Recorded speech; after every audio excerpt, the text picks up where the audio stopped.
காட்டி நிறைய வச்சிருக்கிறோம். நாம எவனுக்கு பின்னாடி போய்கிட்டு இருக்கோம் சிந்திச்சு பாருங்க. இந்த கேடு கட்ட அரசியல் சட்டத்தை வச்சிருக்கிறானுங்கள இந்த சட்டத்தை வச்சுக்கிறவனுக்கு பின்னாடி போறோம்.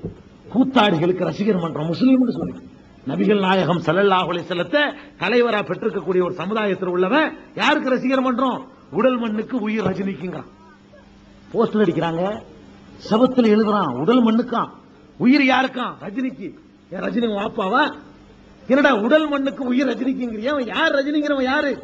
பெரிய வீர தீர பராக்கிரமசாலியா? அவனை கொண்டாந்து நிறுத்து, ஒரு குத்துல நான் அவனை கீழே கொடுத்து காட்டுறேன். என்னடா ரஜினி? சினிமாவுல ஒரு சண்டை காட்சி 7 நாள் எடுப்பான், இப்படியுமா ஒரு நாளைக்கு? அவ்வளவுதான் இன்னைக்கு படம். அடுத்த நாளைக்கு அவன் கீழே விழுவுறத அடுத்த நாளைக்கு எடுப்பான். இதை போட்டு வேகமா ஓட விட்டு சண்டை மாதிரி காட்டுறான். இதுல இருந்து நான் கீழே குதிப்பேன், இமயமலையில இருந்து குதிச்ச மாதிரி அந்த கேமராவை ஸ்லோ மோஷன்ல விட்டு காட்டிடுவான். இதுல இருந்து நான் குதிக்கிறது 2 மணி நேரம் காட்ட முடியும் கேமரா ட்ரிக்ல. இவன் என்ன செய்வான்? குதிக்கணும் அப்படியே வர்ற மாதிரி காப்பான். எப்படிடா குதிக்கிறான் இவ்வளவு உயரம்? இவன் நினைக்கிறான், இந்த முட்டாப்பையன் நினைக்கிறான். என்னடா இந்த மாதிரி சினிமாவுல ஏற்கனவே இந்த எம்ஜிஆர்ங்கிற ஒருத்தர் நம்பியே இந்த சமுதாயம் பாழா போச்சு. நம்ம தலையில முளவா அரைச்சிட்டு போனா இன்னைக்கு யாருன்னா ரஜினிகாந்த் இந்த ஆதரச பூசல் முஸ்லீம் இருக்கிறாங்க. எவ்வளவு பெரிய வைத்த செல்லு பாருங்க. இந்த சினிமாவுல உள்ளத ஒரு போலித்தனத்தையா வழங்க இப்படிப்பட்ட தலைவரை பெற்ற ஒரு சமுதாயம் இந்த சினிமாவுக்கு பின்னாடி போறதுனால இதுதான் அரசியல் நினைச்சுக்கிட்டு இருக்கிற காரணத்தினால ஒரே ஒரு உண்மையை உங்களுக்கு சொல்றேன். சினிமாவுல பாடுறான், சினிமா நடிகன் பாடுறாங்க ஒரு பாட்டு. என்ன பாட்டு படிக்கிறான்? என்னமோ ஒரு பாட்டு புதுசா போட்டிருக்கான இப்ப. அதாண்டா இதாண்டா அருணாச்சலம் நான் தாண்டா, ஆண்டவன் சொல்றான்டா அருணாச்சலம் செய்யறான்டா. வரும்போது பஸ்ல படிச்சுட்டு வர்றானு பாட்டு, பஸ்ல கூட போட்டு விட்டுறானே, தேடி போக வேண்டியதில்லை. அதாண்டா எவ்வளவு தத்துவம் கொண்டு பாருங்க. அதாண்டா இதாண்டா, ஆஹா என்ன வழக்கம். இவன் விசில் அடிக்கிறான், அதாண்டா இதாண்டா குய் வைங்கிறான். என்னடா அதாண்டா இதாண்டா? இது என்னடா அவனுக்கு விளக்குது? ஒரு இடமும் கிடையாது. அருணாச்சலம் நான் தாண்டா, இதுல என்ன இருக்குது?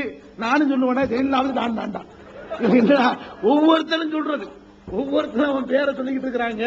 நான் என் பேரை சொல்லுவேன், அவர் பேரை சொல்லுவாரு. இதுல என்ன உனக்கு பெரிய தத்துவம் இருக்குது? அதை விட்டு தள்ளு.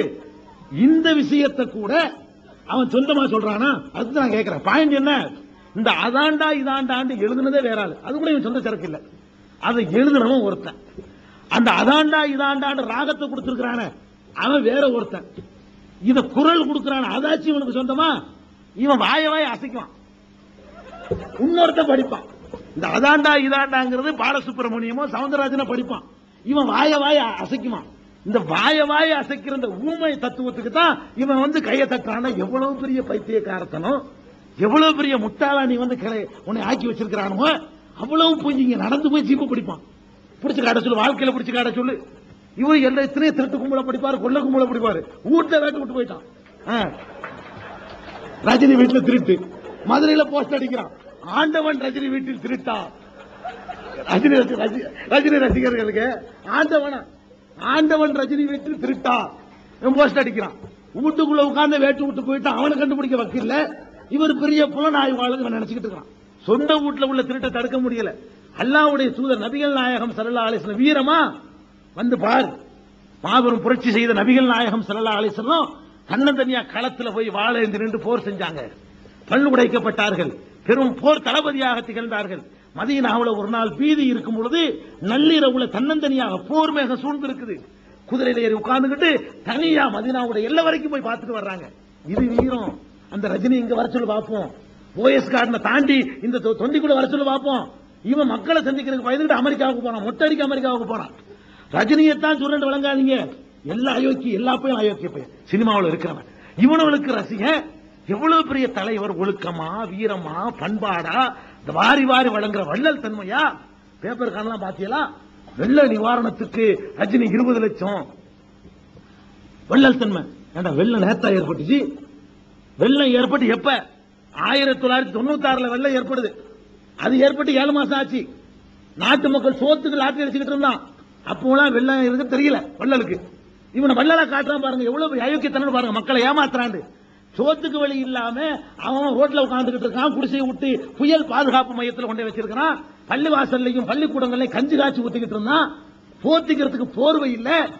கோடி கோடியா வாங்குற இவன் அன்னைக்கு 20 லட்சம் ரூபாய் கொடுத்தானா? இல்ல, இன்னைக்கு கொடுக்கறானா. வெள்ளம்லாம் வடிஞ்சு மக்களுடைய தேவையெல்லாம் நிறைவேறி இருக்கிற அந்த குண்டும் குழியுமா உள்ள சாலைகள் கூட ஓரளவுக்கு செப்பனிடப்பட்ட பிறகு வெள்ள நிவாரண நிதினா அது வெள்ள நிவாரண நிதியா? கிடையாது. அதையாச்சும் கையில இருந்து கொடுக்கறானா? அதுவும் கிடையாது. இந்த ஒரு ஷோவை ஓட்டுவாகலாம் ஒரு காட்சியை, அதுக்காக வேண்டி கூடுதல் கட்டணம் வசூலிப்பாகலாம். அந்த கட்டணத்தில் 20 லட்சம் ரூபாய் சேருமா, அதை கொடுப்பாங்களாம். எவ்வளவு பெரிய அயோக்கியம்! படம் ஓடல ஊத்தி மூடிடுச்சுன்னு அதை ஓட வைக்கிறதுக்காக வேண்டி வெள்ள நிவாரண நிதிக்கு ஷோ காட்டுறேன், இந்த இமேஜை வச்சுட்டு படம் ஓட்டுறதுக்கு மக்களை ஏமாத்துறான். ஏன்டா கோடி கோடியா குவிச்சு வச்சிருக்கிறிய, ஒரு படத்துக்கு எத்தனையோ கோடி வாங்குறிய, நாட்டில் உள்ளவன் செத்து மடிஞ்சானு, நூற்றுக்கணக்கான பேர் வெள்ளத்தில் மிதந்தானு, ஒரு காஞ்சி பழைய போர்வைக்கு தவிச்சானு, 10 காசு கொடுக்காத இந்த பாவிகள் எல்லாம் வள்ளல் நினைச்சிட்டு கொண்டாடிக்கிட்டு இருக்கான். வள்ளல் ரஜினி 20 லட்சம் ரூபாய் கொடுத்தாரு, அப்போட்டு காசை வாங்கி கொடுக்குறான். உன்னை சினிமா பார்க்க சொல்லி அது 2 ரூபாய் டிக்கெட்டை 7 ரூபாய்க்கு வித்து 70 ரூபாய்க்கு வித்து அதுல சேர்ற ரூபாயை கொண்டே கொடுக்கறான்னு சொன்னா எவ்வளவு பெரிய மோசடி! இந்த மாதிரியான மோசடி பேர்வழிகள் எல்லாம் வள்ளல்கள். எம்ஜிஆர் அப்படித்தான் பண்ணான், இவன் அப்படித்தான் பண்றான். இந்த ஷோவுடைய இந்த சமுதாயம் போய்கிட்டு இருக்கு. என்னருமை சமுதாயமே, இஸ்லாமிய அரசியலை மிஞ்சி ஒரு அரசியல் இல்ல. இஸ்லாமிய அரசியல் தலைவர் நபிகள் நாயகம், உனக்கு என்ன வேணும்? வீரமா? இங்க வந்து பாருடா, இந்த வீரத்துக்கு நிகரா எந்த வீரத்தை சொல்ல போற? அறிவா? அந்த மாமி எதைகிட்ட பாரு, 14 நூற்றாண்டு ஆகி கூட அவருடைய ஒரு வார்த்தையில எவனுக்காவது குறை காண முடியுதா? ஒரு சொல்ல மாற்ற வேண்டிய தேவை இருக்குதா? அவர் அன்னைக்கு சொல்லிட்டு போனது இன்னைக்கு தேவை, இவன் கத்துறான். அவ்வளவு பெரிய தீர்க்க தரிசனமான அறிவு வேணுமா? சிந்தனை வேணுமா? ஒரு ஆட்சி அமைக்கக்கூடிய தன்மை வேணுமா? நாட்டு மக்கள் மீது கொண்ட அக்கறை வேணுமா? தோல்ல கைய போடுற மாதிரி போஸ்ட் கொடுப்பான், காலமெல்லாம் கொடுப்பானா? அந்த அல்லாஹ்வுடைய தூதர் கொடுத்தாங்க. தோழர் தான் தவிர அவர் தலைவர தொண்டர் கிடையாது. சஹாபா தான் பேரு, தோழர்களாகத்தான் பழகுனாங்களே தவிர நீங்க எல்லாம் என்னுடைய சீடர்கள், நான்லாம் உங்களுக்கு குரு அப்படி நடக்கல. அந்த மாமேவே அப்படிப்பட்ட பெருமானார் ஸல்லல்லாஹு அலைஹி வஸல்லம் காலமெல்லாம் இவ்வளவு பெரிய ஆட்சியில் இருந்தும் கூட ஒரே ஒரு பேரிச்சம்பளத்தை பொது காசுல தொடல. தன்னுடைய பேரப்புள்ள ஒரு பேரிச்சம்பளத்தை எடுத்ததுக்காக துப்ப சொன்ன மாமனிதர் பெருமானார் ஸல்லல்லாஹு அலைஹி வஸல்லம்.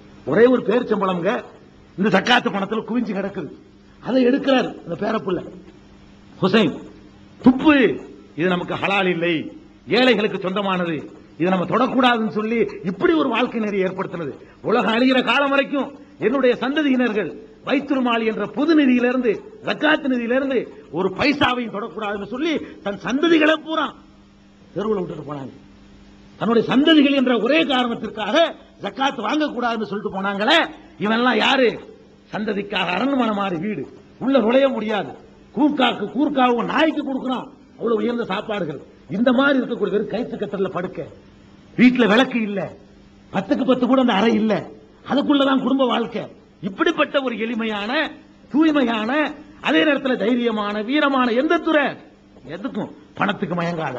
கோடி கோடியா கொட்டி பார்த்தானே முடியாது, மிரட்டி பார்த்தானே மிரட்டுனா அதான் சொல்லுவேன், கோடி கோடியா கொட்டினா அதான் சொல்லுவேன், என் கொள்கையில துளியும் மாற மாட்டேன். என்ன தலைமை, என்ன தலைமை! இந்த மாமனிதருடைய தலைமையை புரிஞ்சிருந்தான்னு சொன்னா கருணாநிதியை தானே தலைவர்மானா, எம்ஜிஆர் தலைவர்னு சொல்லியிருப்பானா, ஜெயலலிதாவை புரட்சி தலைவர் இருப்பானா, இந்த ரஜினிகாந்துக்கு போய் உடலை உயிரை கொடுப்பேன்னு சொல்லுவானா? இவ்வளவு பெரிய கேவலமான ஒரு நிலையில இந்த சமுதாயம் தாக்கிட்டியே.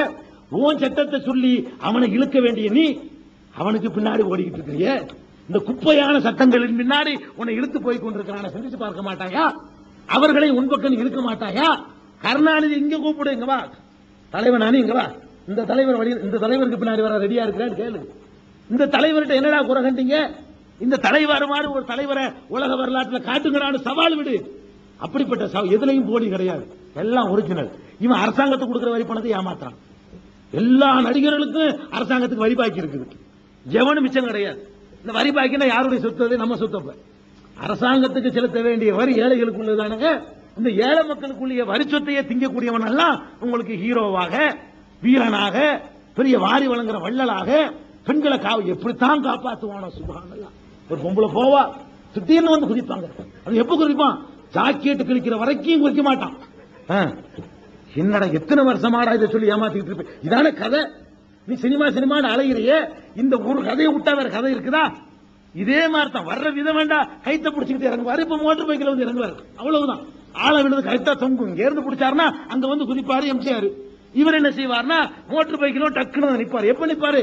புட்டிச்ச அந்த பொம்பளை புட்டிச்சு மிரட்டி எல்லாம் பார்த்து ரசிக்கிற வரைக்கும், பலவித போஸ்டுகள்ல எல்லாம் பார்த்து ரசிச்ச பிறகு அந்த உச்சகட்டமான வரும்போது திடீர்னு 3 கையை குத்துவார். இதனால சினிமா எவ்வளவு நாளைக்கு இதையே பார்த்துக்கிட்டு இருப்பேன், திருப்பி எத்தனை நாளைக்கு இதை பார்ப்பேன்? சிந்திச்சு பார்க்க வேணாமா? இந்த மாதிரியான போலித்தனமான அரசியல்வாதிகள், சினிமாக்காரர்களிட்ட விடுபட்டு இஸ்லாம் செல்லக்கூடிய அரசியலை இஸ்லாம் சொல்லக்கூடிய ஒரு அழகான தலைமையின் கீழே நாம் எல்லாம் ஒன்றுபட்டு செயல்பட வேண்டும் என்று கூறிக்கொண்டு வாய்ப்புக்கு நன்றி கூறி விடைபெறுகிறேன். வாஹிரு தாவானா அல்ஹம்துலில்லாஹி ரப்பில் ஆலமீன்.